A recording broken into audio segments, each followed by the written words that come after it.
دوستو، حضرت ابراہیم علیہ السلام کے والد کا نام آزر تھا۔ اس زمانے میں نمرود نام کا ایک کافر بادشاہ حکومت کرتا تھا۔ وہ اپنی جنتا کے ساتھ انصاف کرتا اور ان پر بہت خرچ کرتا تھا۔ ایک زمانے کے بعد وہ شیطان کے فندے میں آ گیا اور پھر حکومت کرتے کرتے وہ خدائی کا دعوے دار ہو گیا۔ اپنے بت بنوا کر عبادت خانوں میں رکھوا دیے۔ جنتا کو یہ حکم دے دیا کہ وہ اس کے آگے سجدہ کرے۔ ایک دن اس کے شہر کے کچھ جادوگر اس کے پاس آئے اور کہنے لگے کہ اے بادشاہ سلامت، اس سال اس شہر میں ایک ایسا لڑکا پیدا ہوگا جو آپ کی حکومت اور آپ کے دین دونوں کو تباہ کر کے رکھ دے گا۔ نمرود نے جب یہ سنا تو وہ بے چین ہو اٹھا اور اس نے درباریوں کو حکم دیا کہ اس سال جتنے بھی لڑکے پیدا ہو ان سب کو قتل کر دیا جائے۔ جب حضرت ابراہیم علیہ السلام کی پیدائش ہوئی تو ان کی ماں بہت زیادہ گھبرا گئی اور رات کے اندھیرے میں اس بچے کو لے کر جنگل کی طرف چلی گئی۔ لڑکا بہت خوبصورت تھا۔ ماں کی ممتا جاگی اور وہ اسے سینے سے لگائے ادھر ادھر جانے لگی۔ سامنے ایک نہر دکھی، اسی کے پاس ایک گفا تھی۔ ابراہیم علیہ السلام کی والدہ نے اس بچے کو ایک کپڑے میں لپیٹا اور روتے ہوئے اسے اسی گفا میں چھوڑ کر گھر کی طرف چل پڑی۔ اپنے اس لڑکے کو دیکھنے کے لیے وہ روزانہ اسی گفا میں آتی اور لڑکے کو زندہ دیکھتی تو آنکھوں میں خوشی کے آنسو آ جاتے۔ وہ دیکھتی کہ حضرت ابراہیم علیہ السلام ایک انگوٹھے سے دودھ اور ایک سے شہد پیتے ہیں۔ اللہ کا ایسا کرشمہ دیکھ کر حضرت ابراہیم علیہ السلام کی ماں حیران رہ جاتی ہے اور پھر اپنے بچے کو اٹھا کر گلے سے لگا لیتی ہے، دودھ پلاتی ہے اور پھر روتی ہوئی گھر کو واپس آ جاتی ہے۔ اس طرح جب بھی موقع ملتا تو بچے کو دودھ پلا کر واپس لوٹ آتی، اور جب کبھی بھی ماں کے پہنچنے میں دیر ہو جاتی تو حضرت ابراہیم اپنا انگوٹھا ہی چوس کر اپنا پیٹ بھر لیتے۔ سچ تو یہ ہے کہ ماں کا دودھ پلانا تو صرف ایک بہانہ تھا، ورنہ جس نے پیدا کیا تھا وہی انہیں اپنی نگرانی میں کھلا پلا رہا تھا۔ حضرت ابن عباس رضی اللہ تعالیٰ عنہ کی روایت ہے کہ حضرت ابراہیم علیہ السلام ایک دن میں اتنا بڑھتے تھے کہ دوسرے لڑکے اتنا ایک ہفتے میں اتنا بڑھ پاتے ہیں، اور وہ ایک ہفتے میں اتنا بڑھ جاتے کہ دوسرے لڑکے اتنا ایک مہینے میں بڑھ پاتے، اور ایک مہینے میں وہ اتنا بڑھ جاتے کہ دوسرے ایک سال میں اتنا بڑھ پاتے۔ اس طرح دودھ پینے کی مدت بھی گزر گئی اور حضرت ابراہیم علیہ السلام میں کچھ سوجھ بوجھ پیدا ہوئی تو ایک رات میں اپنی امی سے پوچھنے لگے، کیا اس گفا کے باہر بھی کوئی دنیا ہے؟ ماں نے کہا، ہاں بیٹا، لیکن دشمنوں کے ڈر سے تمہیں یہاں چھپا رکھا ہے، ورنہ اللہ کی بنائی دنیا بہت لمبی چوڑی ہے۔ حضرت ابراہیم علیہ السلام نے فرمایا، ماں، اب مجھے اس گفا سے باہر نکلنا ہے، مجھے یہاں گھٹن محسوس ہوتی ہے۔ پھر حضرت ابراہیم علیہ السلام اس گفا سے باہر نکل آئے۔ رات میں آسمان پر چمکتے ستاروں کو دیکھا تو بولے، یہی میرا رب ہے، لیکن جب وہ ڈوب گئے تو فرمایا، میں ڈوبنے والوں کو اپنا رب نہیں بناتا۔ پھر جب چمکتے چاند پر نظر پڑی اور اس کی چاندنی میں انہیں مزہ آیا تو فرمایا، یہی میرا رب ہے اور اسی سے میں دل لگاؤں گا۔ لیکن جب وہ بھی ڈوب گیا تو اس کے رب ہونے کا یقین بھی ختم ہو گیا۔ جب صبح ہوئی اور سورج کی کرنیں پھیل گئی تب بولے، یہی میرا خدا ہے، یہی سب سے بڑا ہے، اس کی روشنی سب سے تیز ہے۔ لیکن جب سورج بھی ڈوبنے لگا تو حضرت ابراہیم سوچ میں پڑ گئے اور بولے، علاوہ اس خدا کے جو بے مثال اور بے زوال ہے میں کسی پر یقین نہیں کرتا۔ پھر حضرت ابراہیم علیہ السلام کو ان کی ماں گھر لائی اور تمام باتیں ان کے باپ آزر کو سنائی۔ آزر اپنے بیٹے کو دیکھ کر بہت خوش ہوئے، لیکن جب حضرت ابراہیم نے بتوں کو برا بھلا کہنا شروع کیا اور ان کے پوجنے والوں پر لعنت بھیجنی شروع کی تو نمرود نے حضرت ابراہیم علیہ السلام کو بلایا۔ حضرت ابراہیم نیڈر ہو کر گئے اور قاعدے کے مطابق نمرود کو سجدہ نہیں کیا۔ نمرود نے بہت غصے سے کہا، تو نے مجھ کو سجدہ کیوں نہیں کیا؟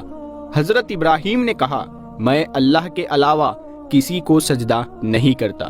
نمرود نے کہا، تیرا خدا کون ہے اور کیا کہتا ہے؟ حضرت ابراہیم علیہ السلام نے جواب دیا کہ اسی نے سب کو پیدا کیا ہے، وہی مارتا ہے اور وہی جلاتا ہے،